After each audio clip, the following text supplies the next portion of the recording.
पेश करेंगे। उपदेशन्ति ते ज्ञानम ज्ञानिनः तत्त्वदर्शिनः। वो तत्व को दर्शन, तत्व के ज्ञाता है, तत्वज्ञ है। जब हम वहां जाएंगे तो माता देवहूति ने इसका पूर्ण पालन किया इन वचनों का। जब कपिल जी देव से पूछा कि तम त्वागताहं शरणं शरण्यं, तम त्वागताहं शरणं शरण्यं, मैं आपकी शरण में आई। सब कुछ त्याग करके मेरा पुत्र है ये सोचे, मैं आपकी शरण में हूँ, ये चाहिए। अरे तम त्वागताहं शरणं शरण्यं स्वभृत्य संसारतरो कुठारम्।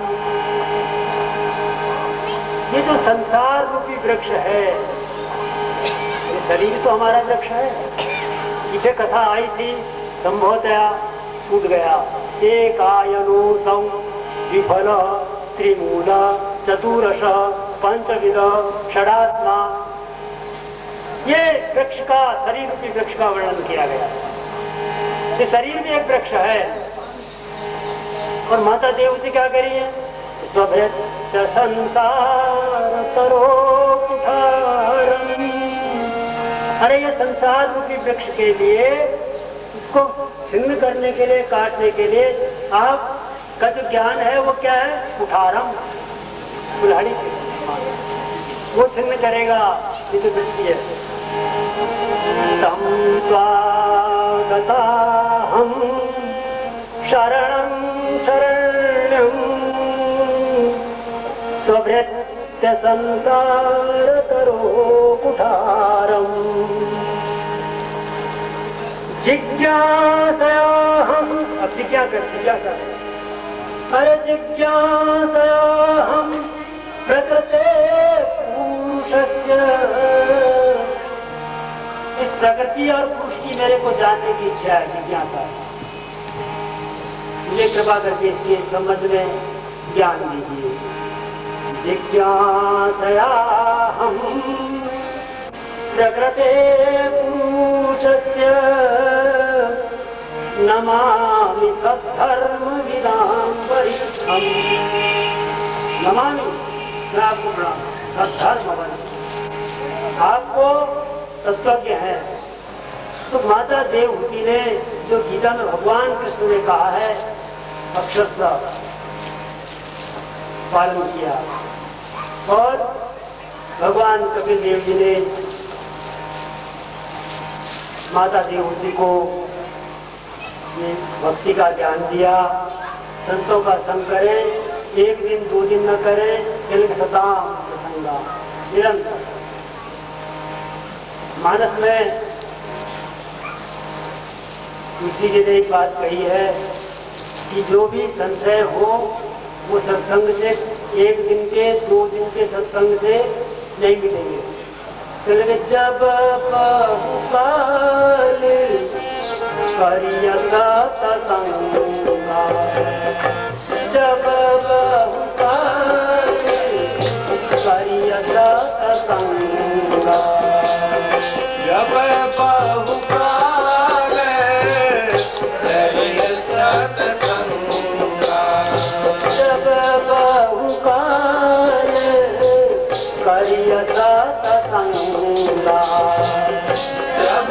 बहुकाल करिय सत्संगा, तब ही होई सब संशय भंगा, तब ही होए सब संशय भंगा, तब ही होई सब संशय भंगा, तब ही होए सब संशय भंगा, तब ही होई सब संशय भंगा। कपिल देव जी ने माता देवहूति को बताया कि सताम प्रसंगान मोगीर संग, निरंतर संतों का संग करो, सत्संग में जाओ निरंतर।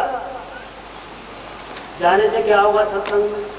बिनु सत्संग एक न हो, बिनु सत्संग विवेक न हो, बिनु सत्संग विवेक न हो, बिनु सत्संग विवेक न हो। सत्संग करेंगे तो ज्ञान होगा, ज्ञान नेत्र खुलेगा, और ज्ञान नेत्र जो खुलेगा तो जानने की चेष्टा करेंगे कि कस्त्वम को हम खुदा आया, मैं कौन हूँ, मैं कहाँ से आया हूँ, कहाँ मुझको जाना। यही तो मूल चिंतन है व्यक्ति का। ये सत्संग हमको दृष्टि देगा। बिनु सत्संग विवेका न होय, बिनु सत्संग विवेक न होय, बिनु सत्संग विवेका न होय, बिनु सत्संग विवेक न होय।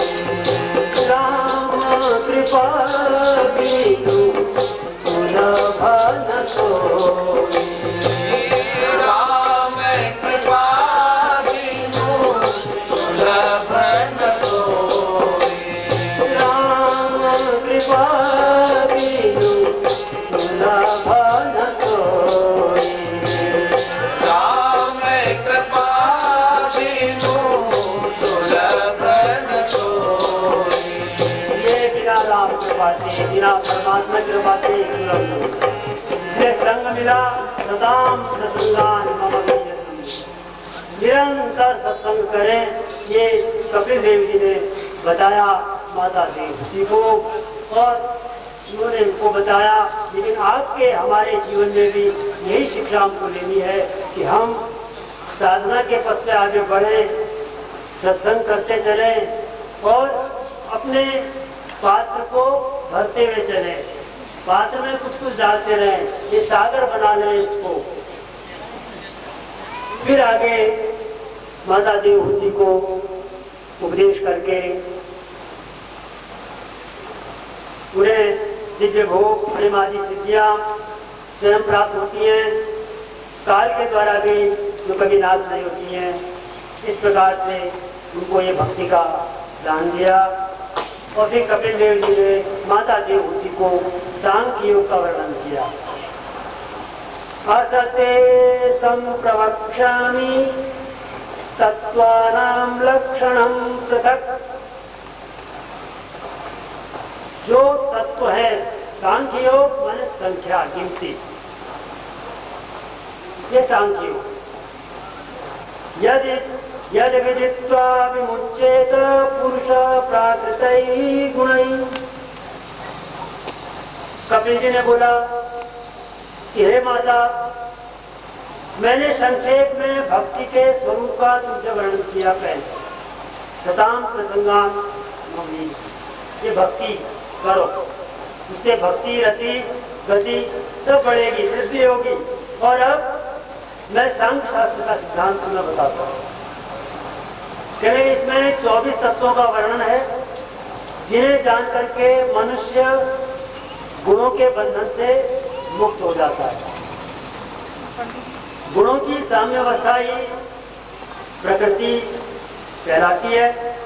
और कहने के सृष्टि के आरंभ में काल के प्रभाव से प्रकृति के गुणों में क्षोभ होता है, और तभी तीनों गुण फिर पृथक पृथक हो जाते हैं। पूर्व में सत्व रज तम तीनों गुणों में साम्यता होती है, फिर जब उनमें क्षोभ होता है इसी को वैषम्य अवस्था कहते हैं। और क्षुभित प्रकृति में जब भगवान अपनी चित्त शक्ति का प्रयोग करते हैं, आधान करते हैं, तब वह तत्व उत्पन्न होता है। इसको चित्त कहते हैं।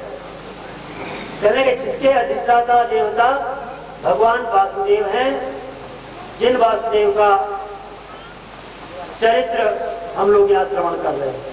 और महत्त्व से ही अहंकार होता है, जिसके अधिष्ठाता देवता शंकरषण है। और ये जो अहंकार है, ये सात्विक, राजस और तामस तीनों प्रकार का होता है। और सात्विक अहंकार से मन की उत्पत्ति हुई। कहने के जिसके अधिष्ठाता देवता अनिरुद्ध हैं। और राजस अहंकार से बुद्धि उत्पन्न हुई, जिसके अधिष्ठाता देवता प्रद्युम्न है। और इसे ही अंतःकरण चतुष्टय कहते हैं। मन, बुद्धि, चित्त, अहंकार, ये मन के ही भेद हैं, इसलिए इसको अंतःकरण चतुष्टय भी कहते हैं। मन है, बुद्धि है, चित्त है, अहंकार है। और मन का काम संकल्प विकल्प है, बुद्धि का काम निश्चय करना है, अहंकार का काम अभिमान करना है। ये अंतःकरण चतुष्टय के धर्म है, ये अपने अपने कार्य करते हैं। तामस अहंकार से चलेगा पंच तन मात्रा उत्पन्न हुए, शब्द, रस, रूप, गंध, इसकी उत्पत्ति हुई। फिर जिससे पंच महाभूत हुए,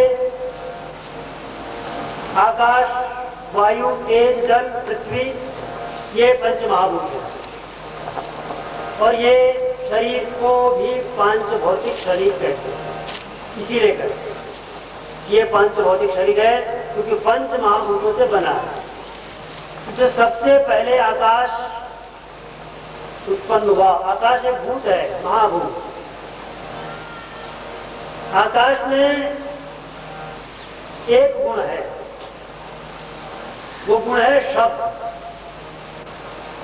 आकाश का गुण है शब्द। जो खाली स्थान है, हम बोल रहे हैं, शब्द आप तक पहुंच रहा है आकाश के कारण, खाली स्थान के कारण। आकाश से उसका बेटा हुआ वायु। तो वायु के पास एक अपना गुण आया स्पर्श का, और एक अपने पिता का गुण है शब्द का। तो वायु जब भी चलती है, साए साए करते हुए शब्द भी देती है, आकाश का गुण, और हमको स्पर्श करती है तो हमें पता लगता है कि हवा चल रही है। वायु से उत्पन्न हुआ अग्नि। अग्नि के पास फिर एक अपना गुण रूप। अग्नि दिखते रूपवान है, तेजवान है। अभी हमारा चेहरा यदि बुझा जाए रोग के कारण, तो लोग कहते हैं भाई अग्नि बंद हो गई, क्या बात, तेज नहीं है। तो अग्नि के कारण, रूप के कारण तेज है। तो अग्नि में एक गुण है अपना रूप, लेकिन दो गुण पीछे से चले आ रहे हैं दादा पिता का। अपना गुण है रूप, पहला गुण था शब्द, दूसरा था स्पर्श। तो अग्नि के पास तीन गुण हो गए।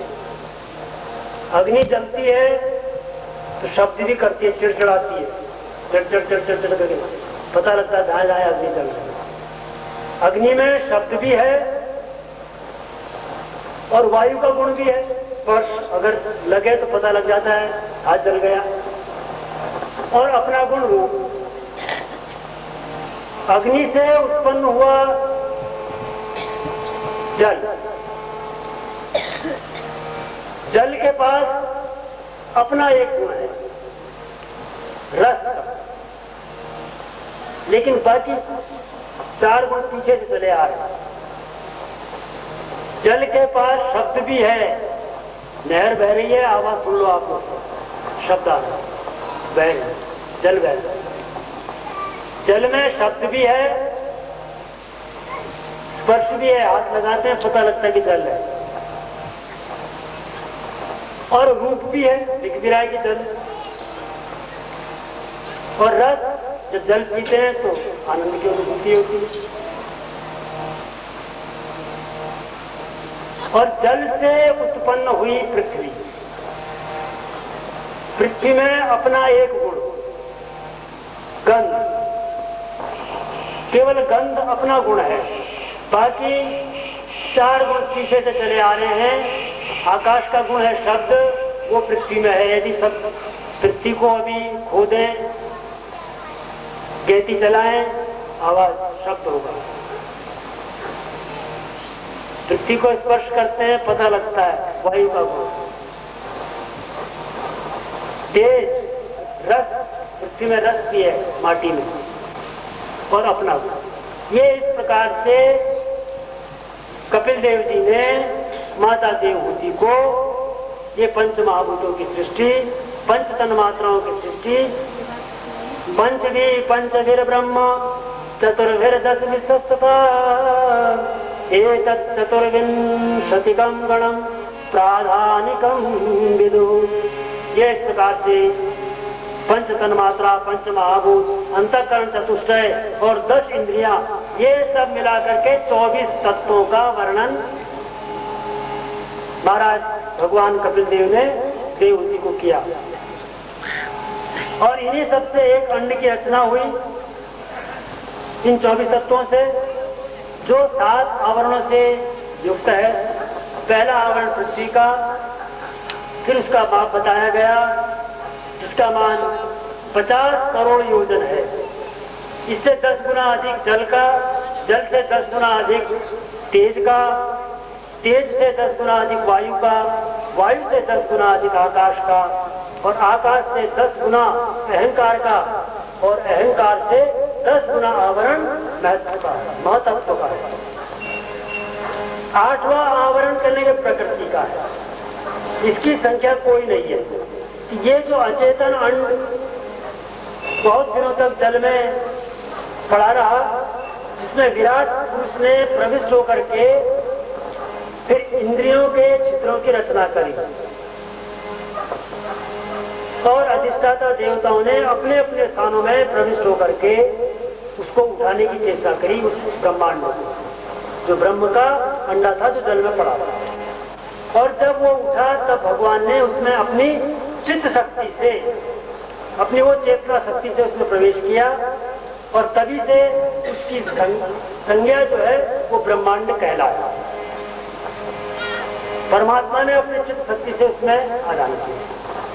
पहले ये जडांड था, जड़ था, पड़ा था निश्चय, लेकिन परमात्मा ने अपनी चित्त शक्ति को उसमें प्रवेश किया, तब से वो ब्रह्मांड हो गया, चेतन। यही भावना स्थूल रूप की है, और शुद्ध आत्म स्वरूप का ज्ञान इसे जाने बिना नहीं हो सकता। इसीलिए इन तत्वों का विवेचन किया गया, इनका क्रम से लय करके जड़ का त्याग होने पर फिर चैतन्य आत्मा की प्राप्ति होती है, और जीव के बंधन सर्वदा के लिए मुक्त हो जाते हैं। ये कपिल भगवान ने माता देवहूति को उपदेश दिया, और प्रकृति और पुरुष के विवेक से मोक्ष का और भक्ति के द्वारा प्रकृति से विमुक्ति का, विरल मुक्ति का वर्णन किया, और स्वरूप ज्ञान के लिए फिर अष्टांग योग का वर्णन किया। माता देवहूति को कपिल देव जी ने अष्टांग योग का भी वर्णन किया। अष्टांग योग का अर्थ है योग के 8 अंग हैं। वो कौन कौन से 8 अंग हैं? कपिल जी ने बताया, यम, नियम, आसन, प्राणायाम, प्रत्याहार, धारणा, ध्यान, समाधयो अंगानी। पहला है यम, अष्टांग योग में पहला यम, दूसरा नियम, तीसरा आसन, चौथा प्राणायाम, पांचवें नंबर पे प्रत्याहार, फिर धारणा, फिर ध्यान, फिर आठवें समाधि। और आजकल हम लोग सीधे मेडिटेशन करते हैं, ध्यान योग। अभी यम हमने पालन नहीं किया। यम के 5 भेद, नियम के फिर 5 भेद, अभी यम को हम परिपूर्ण रूप से पालन नहीं कर पाते। नियम का पालन नहीं किया, आसन को नहीं जीता। सुखदेव जी ने राजा परीक्षित से बताया था कि जितासनो, पहले आसन को जीतो। आसन को पहले जीते, सुखासन से बैठे, चाहे घंटों जितनी देर बैठना पड़े। तो ये अष्टांग योग है। पहला यम, दूसरा नियम, आसन, प्राणायाम, प्रत्याहार, धारणा, ध्यान, फिर समाधि। समाधि जो है वो पराकाष्ठा है। अर्जुन ने पूछा स्थित प्रज्ञस्य का भाषा, अरे वो समाधि की स्थिति कैसी है, उसकी क्या परिभाषा है? तो उस समाधि की स्थिति में जाने के लिए जो 8वीं सीढ़ी है हमारे पास में, पहले में पहली सीढ़ी से प्रारंभ करना होगा। यम के 5 भेद हैं, अहिंसा, सत्य, अस्तेय, ब्रह्मचर्य, परिग्रह, यमाहा। अहिंसा, क्या अपने आप विचार करें हम लोग, अहिंसा हमारे जीवन में अहिंसा आ गई क्या? मन से, कर्म से, वाणी से, किसी भी प्रकार से हिंसा नहीं होनी चाहिए, उसका नाम है अहिंसा। तो यम के 5 वेद में पहला है अहिंसा। जिसके जीवन में अहिंसा परिपूर्ण रूप से कर ले हम लोग, सिद्ध हो जाए। उसके बाद सत्य, क्या हम सत्य ही बोलते हैं, या सुबह जाके कहते बिना झूठ के तो काम चलेगा नहीं, थोड़ा बहुत तो बोलना ही पड़ेगा, संसार का व्यवहार है, यहाँ तो थोड़ा बहुत बोलना ही पड़ेगा। नहीं, यानी अहिंसा, सत्य, अस्तेय, चोरी न करना। किसी ने देखा नहीं, मैं सामान उठा लिया, वो दिन तो आई नहीं है, ले चलो, ये अस्तेय। ब्रह्मचर्य, ब्रह्मचर्य का अर्थ है नित्य ब्रह्म में विचरण करना, चित्त की वृत्ति ब्रह्म में लगी रहे, ये ब्रह्मचर्य। भौतिक अर्थों में इसका जो अर्थ है, लेकिन आध्यात्मिक अर्थों में यदि लेंगे, ब्रह्म में विचरण करते रहेंगे, तो भौतिक अर्थ हमारे सामने आएगा ही नहीं।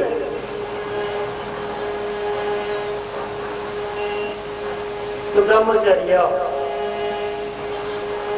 उसके पश्चात है अपरिग्रह, दान न लेना।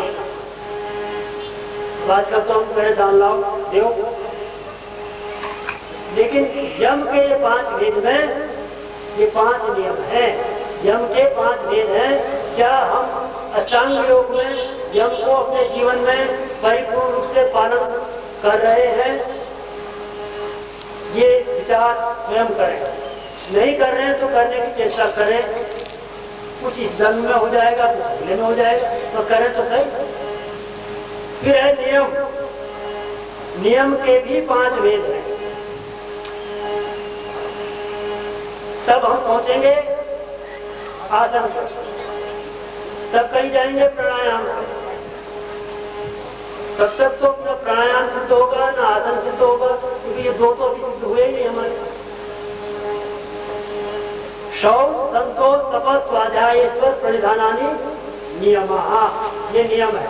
शौच, अंदर भीतर और बाहर की पवित्रता, शुद्धता,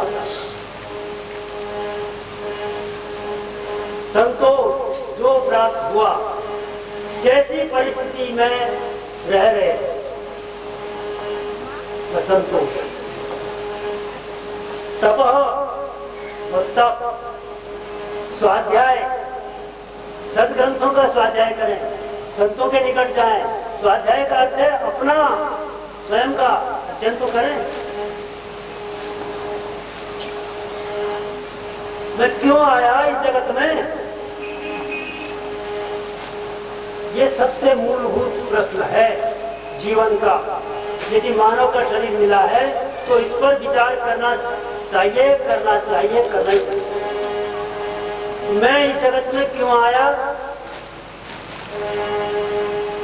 कौन हूं, कहां से आया और कहां जाना है, ये 4 प्रश्न हैं आपके हमारे लिए विचारणीय जीवन में। इनमें विचार करें तो हम हमारी प्रगति अध्यात्म के पथ पर और अच्छी हो सकती है, क्योंकि हम सब अध्यात्म के पथिक हैं। ये जो उपस्थिति है, ये जो आपकी श्रद्धा है, ये बता रही है कि हम लोग सब अध्यात्म मार्ग के पथिक हैं। हम उस मार्ग के यात्री हैं, उस अध्यात्म तत्व को प्राप्त करने। तो कोई यात्री 10 कदम पहले पहुंचेगा, 1 घंटा पहले पहुंचेगा, थोड़ा तेज चलेगा, थोड़ा आगे चलेगा, थोड़ा पीछे पीछे पीछे पहुंचेंगे सारे यात्री। और गीता में भगवान कह रहे हैं कि पश्चिम नासिकाग्रम स्वम, सीधे बैठ करके अपनी नासिका के अग्रभाग को देखता हुआ परमात्मा का चिंतन करेगा। ये आसन, इससे आसन में बैठे था कि साधना में व्यवधान न उत्पन्न हो। उस ध्यान की स्थिति में उसी छटा को देखता रहे, परमात्मा की छवि को, अन्य किसी का चिंतन न करे। ऐसी अवस्था में जीव को परमानंद की प्राप्ति होती है और वो भगवान की दिव्य विभूतियों का अनुभव करता है। संसार के सुखों से उसका संबंध नहीं रहता, संसार के स्वप्न के समान संसार को देखता है और भगवान की कृपा से इस प्रकार प्रकृति को जीत करके वो अपने स्वरूप में स्थित हो जाता है। ये अष्टांग योग का उपदेश दिया। दुर्विभाव्याम पराभाव्य स्वरूपेणावतिष्ठिते, फिर अपने स्वरूप में स्थित हो जाता है और फिर भक्ति और भक्ति के भेद से काल का महत्व का वर्णन किया। भक्ति योगो बहुविधो मार्गैर्भामि भाव्यते स्वभाव गुण मार्गेण पुंसां भवो विद्यते। भक्ति के लक्षण बताए। कपिल देव ने माता देवती को बताया कि भक्ति 9 प्रकार की है। श्रवणम कीर्तनम विष्णु स्मरणम पाद सेवनम अर्चनम वंदनम दास्यम सख्यमात्म निवेदनम। ये 9 प्रकार की भक्ति बताई। श्रवण करना जो आप हम लोग कर रहे हैं, कीर्तन करना और भगवान वासुदेव का स्मरण करना, उनके चरणों की सेवा करना, उनका अर्चन करना, उनका बंधन करना और दास्य भाव और सखा भाव ये रखना, ये 9 धा भक्ति है।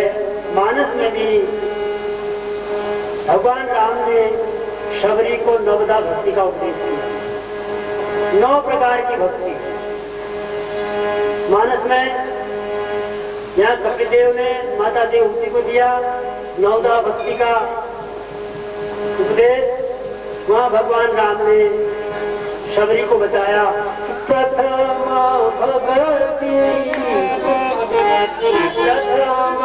भगति संतन कर संगा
पंकज सेवा तीसरी भक्ति अमान।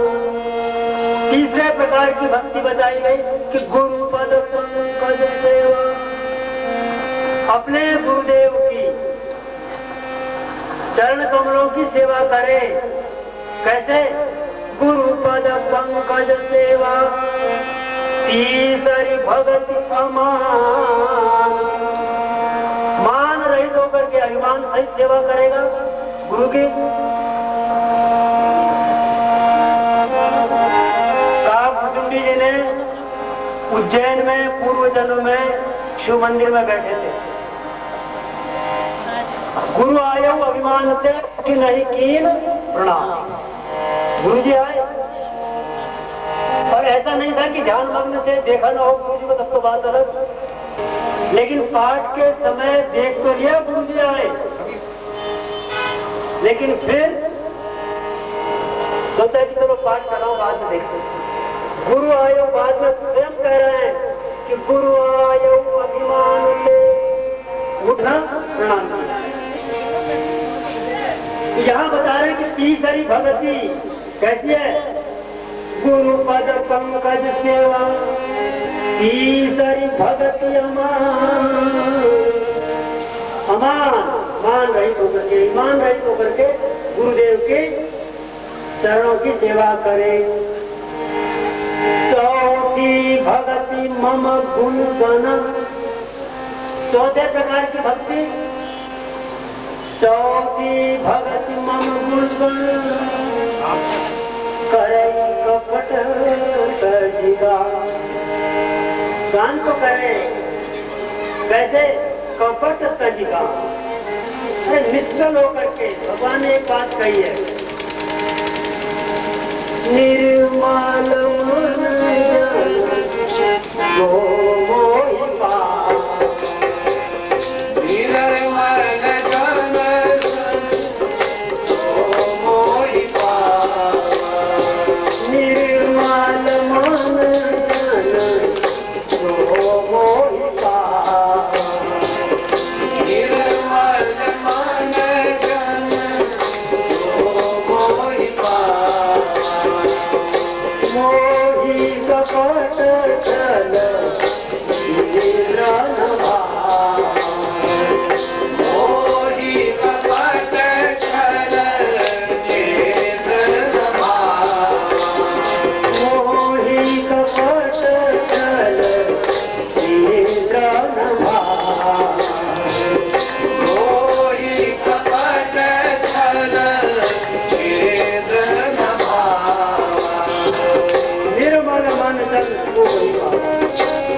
चौथी भगति मम गुण गण करई कपट सजिगा। मोहि कपट छल छिद्र न पाए। चौथे प्रकार की भक्ति है कपट को छोड़ करके, छल चित्र को त्याग करके हम हरि का गुणगान करें। पंचम भजन तो वेद प्रकाश, पंचम भगति तो वेद प्रकाश, मंत्र जाप मम दृढ़ स्वाहा, मंत्र जाप मम दृढ़ स्वाहा। जो गुरुदेव ने मंत्र दिया, बेटा ये जपो, भक्त रूप मंत्र मिला, ओम नमो भगवते वासुदेवाय, नारद जी ने दिया। वाल्मीकि जी को मंत्र मिला राम राम, लेकिन जपा मरा मरा, उल्टा नाम जपत जग जाय, उल्टा नाम जपत जग जाय, उल्टा नाम जपत जग जाय, उल्टा नाम जपत जग जाय। वाल्मीकि भय ब्रह्म समान, वाल्मीकि भय ब्रह्म समान, वाल्मीकि भय ब्रह्म समान, वाल्मीकि भय ब्रह्म समान। नारद जी ने वाल्मीकि जी को उपदेश दिया राम मंत्र का। जा रहे थे वैकुंठ धाम को, वाल्मीकि जी मिल गए, कहले क्या जपो, कहने राम राम जपो। राम राम तो नहीं बोल पाए, मरा मरा जपा। कहले कब तक जपो, कहने के तब तक मैं लौट करके न आऊं वैकुंठ से। और वाल्मीकि जी नारद जी लौट करके आए नहीं। वाल्मीकि जी जपते रहे, मरा मरा मरा, और इतना जपा कि दीमक लग गई पूरी शरीर। इसका नाम है बल्मीक। आज भी हमारे यहाँ पार्थिव पूजन करते हैं श्रावण में, वो बल्मीक की मिट्टी का मंगाते हैं, दीमक की मिट्टी, तब पार्थिवेश्वर बनाते हैं, पार्थिव बनाते हैं, और फिर पार्थिव पूजन होता है। तो नारद जी वापस गए। नारद जी कह गए कि जब तक लौट के आऊं तब तक जपते रहे। तो गुरु चरणों में, गुरु वचन में कितनी विश्वास, कितनी प्रीति। अगर हम होते, मुझे ने कहा था आऊंगा तो आए या घटाओ मंत्र का कोई फायदा नहीं हो। वाल्मीकि जी ने मंत्र नहीं किया और चलने नाम जपा उल्टा, लेकिन श्रद्धा और विश्वास। उल्टा नाम जपन जग जाना, वाल्मीकि भय ब्रह्म समान। ये मंत्र जाप मम दृढ़ विश्वास, मंत्र जाप मम दृढ़ विश्वास,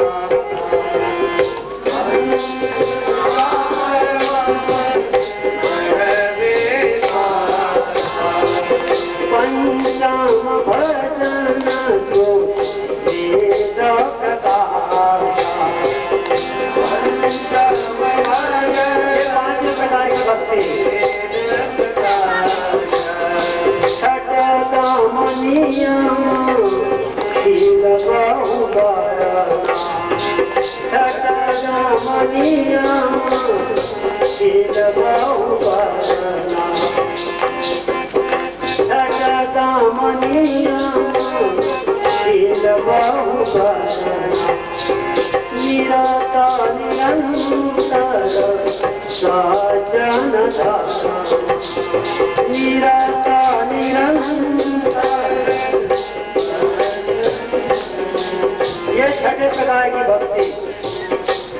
अपने अपने यम नियम जो गुरुदेव ने बताए कि बेटा सुबह प्रातः काल 7 बजे 6 बजे बैठना पूजा स्थल पर, इस मंत्र का जाप ऐसे करना, इतनी देर करना, जो गुरुदेव ने बताया। निरंतर निरंतर लगातार 4 दिन किया, 5 दिन नहीं कर पाए, ऐसा नहीं, निरंतर और नियमित समय पर। यदि रोज नित्य 6 बजे बैठते हैं तो एक नियम बना लें साधना का कि रोज 6 बजे ही बैठे, चाहे मन लगे चाहे मन न लगे।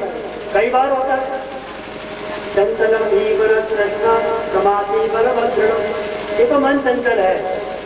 कभी कभी परिस्थितियां व्यक्ति को उत्प्रेरित कर देती हैं, मन नहीं लगेगा।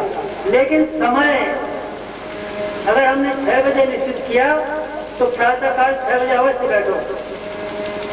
10 मिनट बैठना है 10 मिनट बैठो, लेकिन बैठेंगे जरूर। ये जो गुरुदेव ने उपदेश दिया, ये 6ठे प्रकार की भक्ति। 7वें प्रकार की भक्ति, सातम साम मोहि माया जगते, सातम साम मोहि माया जगते। 7वें प्रकार की भक्ति, मेरे समान जैसे परमात्मा में हम विश्वास करते हैं वैसे सब जीवों को देखते। सातम साम मोहि माया जगते,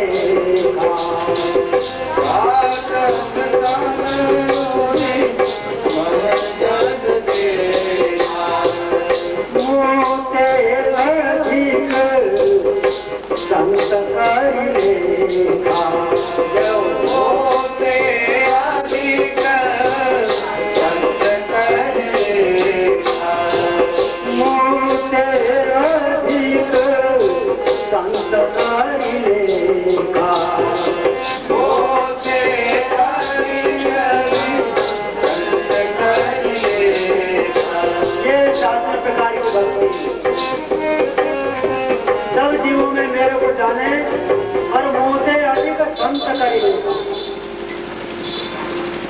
जहाँ कहीं भी संत दिखाई दे, संत का सानिध्य मिले, परमात्मा को छोड़ दो। अगर मंदिर में पूजा कर रहे हैं, पाठ कर रहे हैं, संत का आगमन हो गया, गुरुदेव का आगमन हो गया, पूजा पाठ छोड़ दीजिए। पाठ चाहे वहां बंद कर दो। भगवान करे मोते अधिक संत करिले, मोते अधिक संत करिले। इसको पूजा को वहीं बंद कर देना पड़ेगा यदि संत का दर्शन हुआ। क्यों? इस पूजा का फल क्या है? जो हम पूजा कर रहे हैं, पाठ कर रहे हैं, अर्चना कर रहे हैं, उसका फल क्या है? फल तो परमात्मा है। और परमात्मा संत यदि सामने आ गए, फल तो मिल गया। फिर खाली पूजा करके क्या लाभ? भगवान संत मोते अधिक संत करिले, मोते अधिक संत करिले। ये 7वें प्रकार की भक्ति। 8वें प्रकार की, आठम जथा लाभ संतो,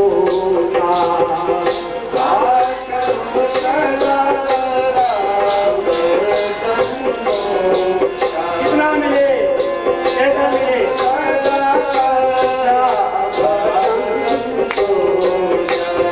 आठम जथा लाभ संतो।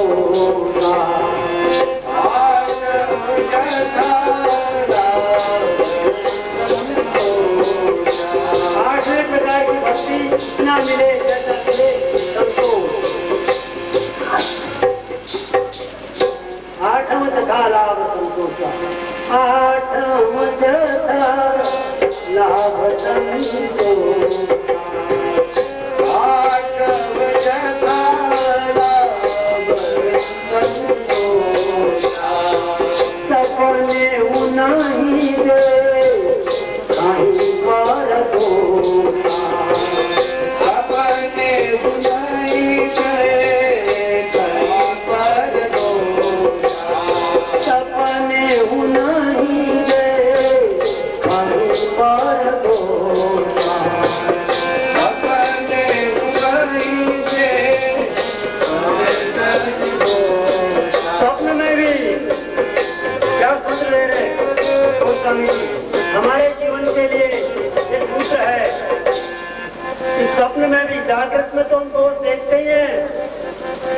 अरे सपने नहीं देखी पर दोषा, स्वप्न में भी दोष न दिखाई दे।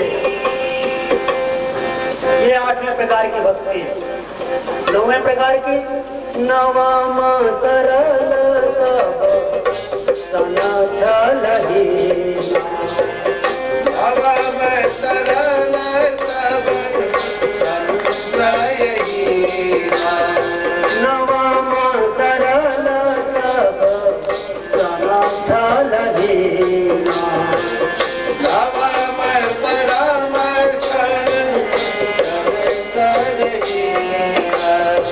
मम भरोसहिया हर्षन दीना, मम भरोसहिया हर्षन दीना, मम भरोसहिया हर्षन दीना, मम भरोसहिया हर्षन दीना। मेरा भरोसा हो सबका, मन में हर्ष विचार न हो। ये 9वें प्रकार की भक्ति, ये 9दा भक्ति का उपदेश दिया भगवान राम ने शबरी को। और फिर क्या कहा? हिलने ने कहा, शबरी ने कहा महाराज मैं तो कुछ जानती हूँ, मेरे में तो एक प्रकार की भक्ति नहीं है। सकल प्रकार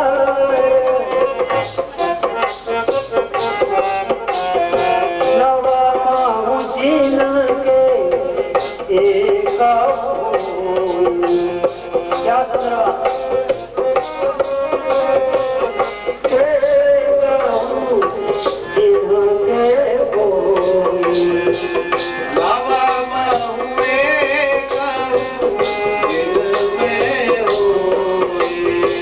गाँव में से एक भी किसी में आ जाए और बिल्ली से कहा सकल प्रकार भगत पेड़ को, तेरे में तो 9 की 9 भक्तियां विद्यमान है, एक के बाद। और इन 9 में से भी एक भी किसी में हो, नवम जिनके हो, नवम जिनके हो, वो मेरे को सारे चराचर में कोई प्रिय है। नवम जिनके हो, नवम जिनके हो, नारी से चराचर पुरुष ही कोई, नारी चराचर पुरुष ही कोई, कोई भी संसार में जगत में नारी हो पुरुष हो, अगर एक भी भक्ति आ गई जीवन में तो वो मेरे को परम प्रिय है। भगवान राम ने शबरी को 9दा भक्ति का उपदेश किया। भगवान कपिल देव ने माता देवहूति को दिया। श्रवणम कीर्तनम विष्णु स्मरणम पाद सेवनम अर्चनम बंधनम दास्यम सत्यमात्म निवेदनम। ये 9दा भक्ति का उपदेश करके कपिल देव भगवान ने माता को दिया। इसके पश्चात में कपिल जी ने बताया कि जो इस जगत में कामी पुरुष है उनकी किस प्रकार से अधोगति होती है। वो अधोगति को जाते हैं। और फिर बताया कि जीव का गर्भ में प्रवेश इस प्रकार से होता है, और जीव जब गर्भ में प्रवेश करता है तो भगवान से क्या प्रार्थना करता है। कपिल देव ने बताया कर लगे, हे माता कर्मणा देवनेत्रेण जंतुर्देहोपत्तये क्रिया प्रविष्ट उदरम पुंसो कणाश्रय। अपने कर्मों के अनुसार भगवान की कृपा से ये जीव नरक से निकल करके पिता के संयोग से माता के उदर में प्रवेश करता है। और फिर एक रात्रि में शुक्र और शोणित मिलकर के एक हो जाते हैं, कहने के उसको कलल कहते हैं। और 5वें दिन वो कलल थोड़ा गोलाकार हो जाता है और 10वें दिन वो बेर के समान। ये हमारी आपकी सृष्टि स्थिति ऐसे ही हुई, कपिल देव जी ने बताया। फिर 15वें दिन वो मांस पिंड के आकार का हो जाता है और 1 महीने में उसमें थोड़ा सिर निकलता है, 2 महीने में हाथ पैर आदि और शरीर के अवयव उसके चिन्ह बन जाते हैं। 3 महीने में ये नाखून, रोम, हड्डी, चर्म और लिंग और योनि के चिन्ह ये स्थापित हो जाते हैं। 4 महीने में, 4थे महीने में फिर 7 धातुएं, रस, रक्त, मांस, मेदा, मज्जा, अस्थि, शुक्र ये इसमें उत्पन्न हो जाते हैं। और फिर 5वें महीने में उस जीव में प्राण आ जाता है। तो 5वें महीने में जब प्राण आते हैं तो उसे भूख प्यास लगने लगती है गर्भ में। और 6वें महीने में वो जो झिल्ली से आकर्षित होकर के माता के दक्षिण कुक्षी में वो घूमता रहता है। उस समय के लिए माता जो भी खट्टा मीठा चरपरा खाती है उसी से उसका पोषण होता है। और वो जीव वहाँ जंतुओं के साथ में निष्ठा और मूत्र भरे कुक्षी के गड्ढे में पड़ा रहता है। शेते गुणमूर्तयो करते सजंतुर जंतुकम भवे। और माता के गर्भ में उसको वहाँ के कीड़े काटते। कोमल शरीर, इससे कभी कभी से मूर्छा आती है, कभी चेतना आती है, मान क्लेश होता है। ऐसे समय में जब माता उसके तीखे चरपरे रूखे ऐसे कुछ भोजन करती है, उससे उसके सारे शरीर में तीव्र वेदना होती है उस जीव के जो गर्भ में है। और दिल्ली में बंधा वो जो जीव है गर्भाशय में उल्टा लटका होता है। उस समय उसे कहने सैकड़ों जन्मों का स्मरण रहता है कि मैं उस जन्म में क्या था, उस जन्म में क्या था, कहाँ से मैं आया। अनेक जन्मों का स्मरण होता है, किंतु शांति नहीं होती। लंबी लंबी सांसें लिया करता है। और 7 महीने में उसे ज्ञान भी हो जाता है गर्भ में। और तब वो हाथ जोड़ करके भगवान की स्तुति करता है कि हे भगवान, आपने मुझे बड़े विचित्र दशा में डाल दिया, मैं आपकी शरण में हूँ, आप मेरी रक्षा करें। आपकी माया से ये शरीर धारण करके मैं बंधन को प्राप्त हो गया हूँ। मेरे साथ रहते भी आप सर्वथा मुक्त हैं, क्योंकि भगवान का निवास भी साथ देख रहा है कि भगवान भी साथ है। आपके साथ रहते हुए भी मैं बंधन से मुक्त नहीं हो रहा, सर्वथा बंधन से मुक्त। और मैं चूंकि आपका अंश हूँ, इसलिए हे प्रभु मुझे भी आप मुक्त करें। मैं आपको प्रणाम करता हूँ। मेरा शरीर ज्ञान ये कुंठित है, इसलिए मैं तो केवल हाथ जोड़ करके आपको प्रणाम करूँ। तो हम बसन्न विभो बहुत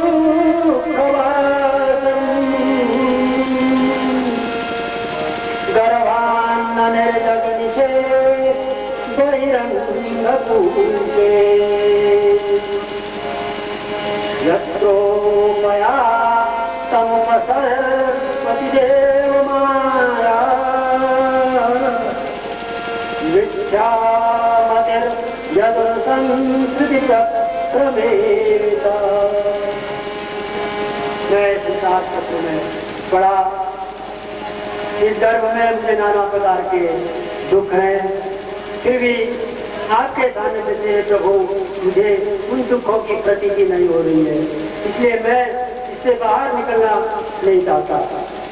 बाहर निकलने पर तो फिर आपकी माया मुझे आक्रमण कर लेगी, बंधन हो जाएगा, इसलिए मैं यही रहना चाहता हूँ। रह करके अपनी आत्मा का उद्धार करूँगा। मैंने आपके चरणों को प्राप्त कर लिया, आप उस पर कृपा करें। ये जीव प्रार्थना करता है माता के गर्भ में।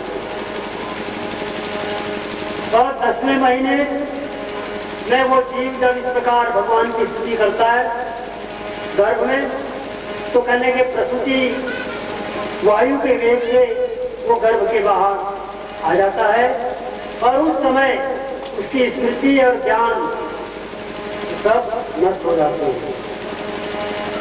फिर वो रोने लगता है। बाल्यावस्था के नाना प्रकार के कष्ट हो करके जब जीव फिर युवावस्था को प्राप्त होता है, तब वो कामी पुरुषों का संग करके स्त्रियों के साथ छेड़ा करके मोह में फंस करके वही कर्म करता है जिससे फिर बंधन हो जाता है। पुनरपि जननम पुनरपि पुनरपि जननम पुनरपि मरणम। फिर वही काम हमने शुरू किया यार। फिर जन्म, फिर मरे, फिर आए, फिर गए। पुनरपि जननम पुनरपि मरणम। पुनरपि जननम पुनरपि मरणम। पुनरपि जननी जठरे शयनम्। पुनरपि जननी जठरे शयनम्। हे माता की करो। पुनरपि जननी जठरे शयनम्। पुनरपि जननी जठरे शयनम्। तो ये बंधन में फंस जाता है। रोग का उपाय नहीं करता जी। कपिल जी कह रहे माता जी उचित है कि मनुष्य कानी पुरुषों का संग को त्यागे, भगवत भक्तों का संग करे और इस शरीर तथा स्त्री पुत्र आदि की आसक्ति को त्याग करके भगवान के भजन में लग जाए। ये उपदेश दिया। सकाम और निष्काम पुरुषों की गतियों का वर्णन किया। फिर कपिल जी माता को उपदेश दे करके प्रस्थान करते हैं और विश्वम युगान्ते वटपत्र एकासे ते सुमाया चित्रं नृपान्। और इस प्रकार से कपिल देव जी ने गमन किया। एतन्निगदितं तात यत् पृष्टोऽहं त्वया नभ कपिलस्य संवादो देवहूत्या पावनः। ये इसका पावन चरित्र कपिल जी का, देवहूति का पावन चरित्र तो तुमने पूछा। इसके अनुसार देवहूति और कपिल का संवाद मैत्रेय जी ने कहा विदुर जी से कि मैंने तुम्हें सुनाया। जो मनुष्य कपिल जी की ये ज्ञान चर्चा को सुनता है, उनका उपदेश करता है, उसका दान करता है, उसकी कहने के भगवान में दृढ़ निष्ठा हो जाती है और भगवान के चरण कमलों की प्रीति उनको मिलती है। भागवत कह रही है तो आशा करते आपकी हमारी भी भगवत चरणों में अनन्य प्रीति होगी, अवश्य होगी। और ये तीनों सोचती थी कि हमसे बड़ा सतीत्व संसार में किसी के पास नहीं है। ये तीनों एक दिन मिले, वार्ता हो रही थी, नारद जी से भेंट हो गई। नारद जी ने बताया कि मृत्युलोक में अनुसुईया जी हैं और वो सबसे बड़ी सती है। सती तो उनके पास है, उनमें हिस्सा हुई। सोचा चलो देख लेते हैं, परीक्षा लेकर के। भगवान अपने भक्तों का गर्भांकुर के लिए गर्भ नहीं रहने देते, ये उनका नियम है। और फिर तुरंत लीलावती भगवान ने एक लीला रची। नारद जी पधारे। नारद जी ने कहा ये तो रमता योगी है, वैष्णव है, ऊँट का इधर मुंह उठा लिए उधर चल दिए। इस तरीके से तीनों देवियों को नारद जी ने उद्वेलित किया। और फिर तीनों मृत्युलोक की नारी का रूप धारण करके अनुसुईया जी के आश्रम में आई और आकर के प्रणाम किया। देखा कि सती है, उन्होंने अपने पतियों को तीनों को भेज दिया कि देखे जरा इनके सतीत्व की परीक्षा ले लो। तो ब्रह्मा, विष्णु और महेश तीनों के तीनों परीक्षा लेने के लिए गए। आश्रम में पहुंचे, अनुसुईया जी से बाहर याचना करी कि भिक्षा हमें भिक्षा दो। अनुसुईया जी आई, उन्होंने कहा हमें भोजन कराओ। बोले भोजन तब करेंगे जब आप हमें वस्त्र रहित होकर के भोजन कराओगे, तब तो हम आपके यहाँ भोजन करेंगे। ये हमारा व्रत है। ऐसा तीनों देवों ने अनुसुईया जी की परीक्षा लेने के लिए कहा। अनुसुईया जी के आगे धर्म संकट हुआ। वो भीतर गई अत्रि जी के पास।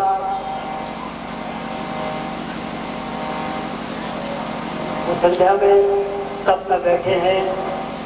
ये प्रश्न किया कि बाहर संत लोग आए हैं, भोजन की इच्छा है, लेकिन भोजन चाहते हैं मेरे ही हाथ से करना, लेकिन एक उनका संकल्प है कि वस्त्र रहित होकर के मुझे भोजन कराए। महाराज मैं कैसे कराऊंगा? ऋषि जी ने कहा तुम तो सती नारी हो, जाओ जल लो, जल का छींटा मारो और उनको भोजन कराओ। अनुसुईया जी बाहर आई।